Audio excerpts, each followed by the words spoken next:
यहाँ मौजूद बड़ी तादाद में मेरे गांव, मेरे इलाके के, मुंबई के, हिंदुस्तान के कोने कोने से आए हुए दोस्तों, भाइयों और बहनों, मैं बहुत धन्यवाद व्यक्त करता हूं आप लोगों का। आज इसी इलाके में 3 दिन मीटिंगें हैं, मगर मुझे ये मालूम है कि सबसे भारी मीटिंग मेरी है।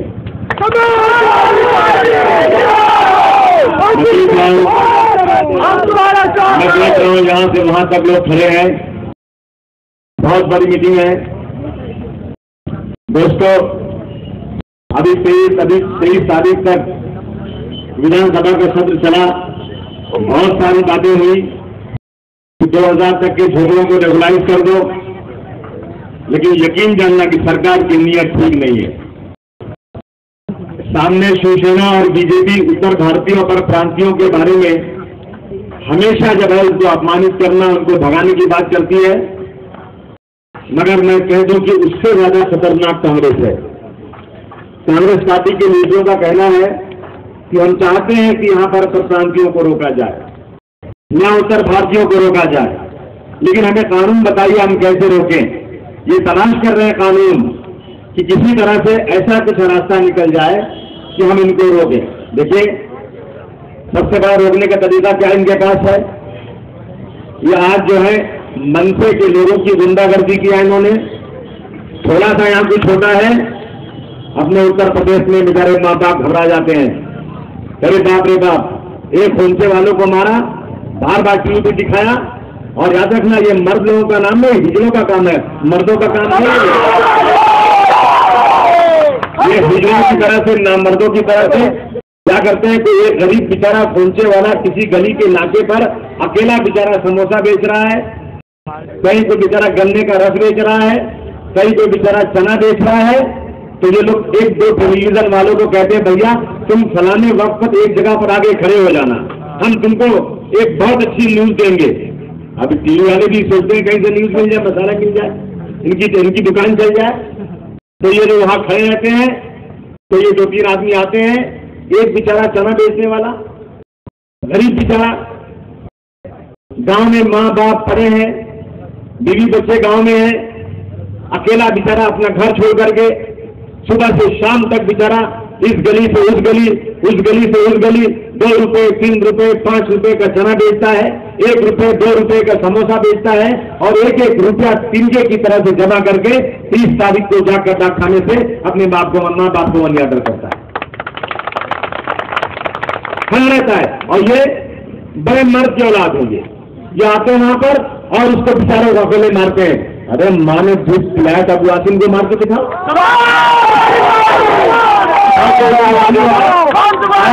कर लो बेटा, तब मालूम पड़ेगा दूध का दूध, पानी का पानी क्या होता है। और ये गरीब आदमी बेचारे को इस तरह से मार के मारते हो, अरे मारते शर्म से चुल्लू भर पानी में डूब मरना चाहिए। अरे मेरे देश का तो ये इतिहास रहा है कि हमने कभी निहत्तों पर हमला नहीं किया। अगर कोई निहत्ता है तो उसको भी तलवार देते हैं कि ले, तू भी तलवार ले और मैं भी तलवार लेता हूं, और आप 1 बाय 1 निपट ले, तब उसको मर्दानगी बोलते हैं। मुझे याद है घनश्याम भाई, वो जो थाना का एक है ना MP था, अभी वो हिलता रहता है लड़ाई से ही, क्या नाम उसका है, मैं टीवी पे सारे उसको बढ़ाया। अरे बीजेपी का MP था पहले, वो मुलुन वाला पुलिस सोमैया MP था। अब 2 पुलिस वालों को लेकर जा रहा थाना, उसके बाद स्टेशन के ऊपर एक बेचारा गोरखपुर का यादव पान की दुकान चला रहा, मेरी पान की दुकान गंदी, उसकी दुकान को लात मार के तोड़ दिया। बेचारा गरीब आदमी बाल बच्चों को पाल रहा है, सरकार नौकरी नहीं दे सकती, और बेचारे आदमी खुद कहीं से 100, 200, 500 रुपया मांग करके बेचारे गरीब लोग खड़े होकर के कुछ न कुछ करके अपने बाल बच्चों को पालने की कोशिश कर रहे हैं। और तुम जनता के प्रतिनिधि होकर के, जनता की वोटों के भीख से जीत कर आए हुए, तुमने पुलिस की ताकत पर उसको मार दिया। जब मुझे मालूम हुआ ना, बहुत गुस्सा मुझे आया, क्योंकि मैं सब बर्दाश्त कर सकता हूं, लेकिन मैं किसी गरीब का आंसू मुझे देखा नहीं जाता, अपमान कभी मुझे किसी बर्दाश्त होता नहीं। तो मैं गया वहां पर, एक मीटिंग लगाया और मैंने यादव को बुलाया, और यादव तगड़ा था यार एकदम, और लगा खेती किया आदमी था, लगा मुझे हाँ कि वो जरा तो लगता है कि कसरत किया वो आदमी है। बोला तू लड़ सकता है उससे? बोले भैया तू खड़े रहो तो हम 3 की समूह को धागा के लिए पटक दें। तो मैंने वैसी मंच लगाया, मैंने कहा तू जरा एक काम करना, जरा तो ये कपड़ा उतार दे, लंगोट पहन के खड़ा हो। और मैं ताली ताल ठोक गंगों में देखे ना, ताल ठोके और माँ के दूध पिलाते बता के लड़ता हम तो नहीं ताल ठोका। मैंने बोला वही का बहुत पुलिस बहुत लोग नाराज। मैं बोला जिसको जो करना हो कर ले, लेकिन अपमान का बदला लेना है।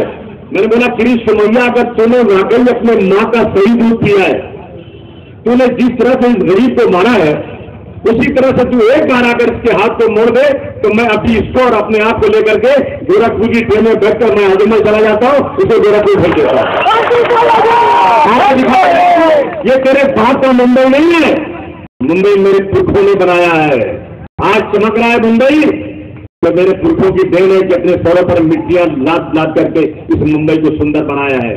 जब गुलिस्तां को खून की जरूरत पड़ी, सबसे पहले गर्दन हमारी कटी। जब गुलिस्तां को खून की जरूरत पड़ी, सबसे पहले गर्दन हमारी कटी। अब ये कहते हैं हमसे ये अहले चमन, ये हमारा चमन है तुम्हारा नहीं। मैं खुलेआम ये चैलेंज कर देना चाहता हूं कि कोई माई का लाल, मुझे तो दूर की बात है, सड़क पर खोंचे पर मूंगफली बेचने वाले को, जिसके पैर में चप्पल भी नहीं है और उसकी कमीज उतारो बनियान में सब सुराख है, उसको भी कोई माई का लाल मुंबई से भगाने की ताकत नहीं रखता। मैं इस बात का तुमको चैलेंज देता हूं और मैंने यूजन सभा के लोगों की जिम्मेदारी होती है। याद रखना, जीना है तो एक दिन की शेर की जिंदगी, जी बल की 1000 दिन की जिंदगी से जिंदा बेहतर है कि मर जाओ। हमारी योजन सभा की पूरी जिम्मेदारी है, हम लड़ाई नहीं करेंगे किसी से, हम मानेंगे नहीं किसी को, हम आपस में प्यार मोहब्बत करने वाले। और मैं तो हमेशा कहता हूं, आज नहीं, और ये राज ठाकरे या बाल ठाकरे को कोई गलत फहमी नहीं होना चाहिए कि मैं किसी के डर से बोलता हूं। और डरवार तो सिर्फ अल्लाह की भगवान की है, दुनिया में किससे डर रहा है? मैं ये कहना चाहता हूं कि मैं किसी मराठी के मुखालफत नहीं करता हूं, बल्कि मैं मराठी भाइयों का ही जय जयकार करता हूं और उनका दिल की गहराइयों से अभिनंदन करता हूं कि उन्होंने महाराष्ट्र में आए हुए पूरे हिंदुस्तान के कोने कोने से लोगों को गले से लगाया और उनसे प्यार मोहब्बत किया और उनके साथ उनका धंधा है, उनका कारोबार है। ये वो लोग हैं, ये वोटों की राजनीति करने वाले, वोटों के सौदागर मेरे महाराष्ट्र को जो सोने की चिड़िया है उसे आज बर्बाद करने की कोशिश कर रहे हैं। आप सोचिए आज जरा, यकीन जाना, मेरे पास महाराष्ट्र के रहने वाले महाराष्ट्रियन भाई जिनकी इंडस्ट्री है, जिनकी फैक्ट्री है, जिनकी खेती है, परेशान है आज कि मजदूर नहीं मिल रहा है। नीतीश कुमार ने ऐलान कर दिया कि मेरा बिहार का आदमी अब रोटी के लिए बिहार छोड़कर महाराष्ट्र में बेइज्जत होने नहीं जाएगा। नहीं आ रहे लोग आज उत्तर प्रदेश के लोग भी यहाँ कम आ रहे हैं, नहीं आ रहे। और आज मैंने उस दिन कहा था मंच पर, वो एक दिन एक मंच वाले से मेरी टीवी पे बात हो रही थी, मैं बोला तू 500 आदमी ला, मैं कल भिवंडी में 500 आदमी की नौकरी लगा देता हूँ, ला के दे तो सही, क्या मैं देता हूँ? एक भी नहीं लाया।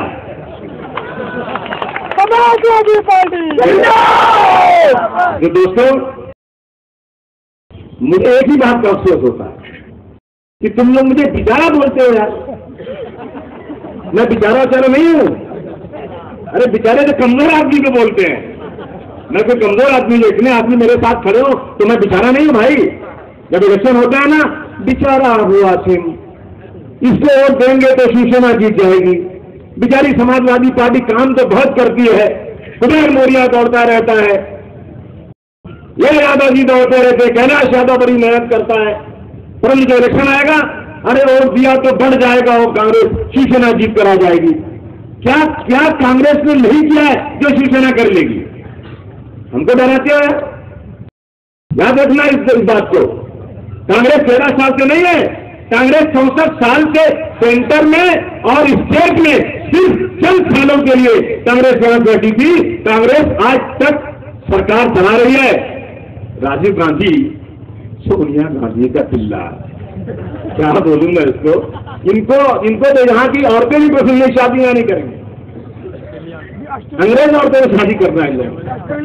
न राजीव गांधी को यहाँ पे पसंद आया। हाँ यार, राज करेंगे गरीबों के ऊपर, लेकिन इनके दिन, इनके रात, इनके ये अय्याशी लंदन और अमेरिका में होगी। उस पर जमीन पर जाकर मस्ती करेंगे और यहाँ आकर राज करेंगे। याद रखना, हमारे ऊपर वही राज करेगा जो हमारे जैसा होगा, जिसको मालूम है कि आलू की खेती कब होती है, जिसको मालूम है धान कितने किस्म का होता है। लेकिन एक आदमी ने पूछा, राहुल जी आलू कैसे पैदा होता है? कहाँ? पेड़ पर होता है। अरे बोलता है वो तो नीचे जमीन में होता है, पता ही नहीं उसको आलू क्या होता है। अब इनको सीडी भर के दी जाती है। 2-3 आदमी हैं इनके MP हैं, उनको जो है सीडी देते हैं कि राहुल जी आप जाइएगा बनारस में तो ये भाषण करिएगा। तो राहुल जी जब बोलते हैं ना तो ऐसे वो लगा रहता है और नीचे रखा रहता है, तो ऐसे देखते हैं ऐसा बोलते हैं, ऐसा देखते हैं ऐसा बोलते हैं। सीडी है जो भरो वही बोलेंगे, इनकी अपनी सोच कुछ नहीं है। अब इनकी अपनी सोच जब आई ना तो बोला उत्तर भारतीय जाकर मुंबई में भीख मांगा। बे भीख तो तुम ही मांगा रहा है। याद रखना, उत्तर भारतीय महाराष्ट्र में तुम थाना से लेकर दहशत से लेकर पुराना तक चले जाओ, मैं चरण के साथ कहता हूं मेरा तो उत्तर भारतीय भीख मांगता हुआ नजर नहीं आएगा। साइकिल के ऊपर एक टेम्पो जितना सामान रख करके गली गली में सामान बेचता हुआ नजर जरूर आएगा। मेरे उत्तर भारतीय सरों पर गोलियां लेकर के हाथ गाड़ियां सड़क पर खींचते हुए जरूर नजर आएगा, लेकिन भीख मांगता हुआ नजर नहीं आएगा। राहुल गांधी कोई बच्चा है अभी, अगर नेता से दूध पी। तूने सपना देख लिया मेरे भारतवर्ष पर प्रधानमंत्री बनने का, जिस दिन तू बनेगा मैं चला जाऊंगा छोड़ के यहाँ से, मैं तो नहीं कर सकता, ये मुझे बर्दाश्त नहीं है। आप उत्तर भारतीयों को बोल रहे हैं कि ये भीख मांगते हैं। अरे किसने हालत खराब की हमारी आज अगर इस देश में गरीबी और अमीरी के बीच में गहरी खाई हो गई है तो किसने किया? ये कांग्रेस ने किया है। ये याद रखना। मैं लंदन में था अभी, मैं स्कॉटलैंड गया, मैं कसम खा रहा हूं, मुझे स्कॉटलैंड के अंदर कुछ डॉक्टर मिलने आए, कहा आसिम भाई टेलीविजन पर चल रहा है FBI हिंदुस्तान में आ रही है। हम 35-40 साल पहले स्कॉटलैंड में जब आए थे तो इसी तरह से स्कॉटलैंड के अंदर इसको और बड़ी बड़ी कंपनियां आना चाहती थी और यहाँ के किसानों ने, यहाँ के लोगों ने उसका विरोध किया। सरकार ने घुटने टेक करके वहां की जनता से ये कहा कि ये टिस्को और ये क्या नाम इसका है, वॉलमार्ट, ये कंपनियां आएंगी तो हम शहर में नहीं, शहर से बाहर इनको जगह दे दो। दे दिया लोगों ने जगह। मैं कसम खुदा की सही बोल रहा हूं आपको। ये मैं आपको स्कॉटलैंड, जो आज वो स्कॉटलैंड जो बहुत तरक्की कर चुका है, वहां की बात कर रहा हूं। कहा कि वहां पर इनके काम धंधा शहर से बाहर खोल दिए गए।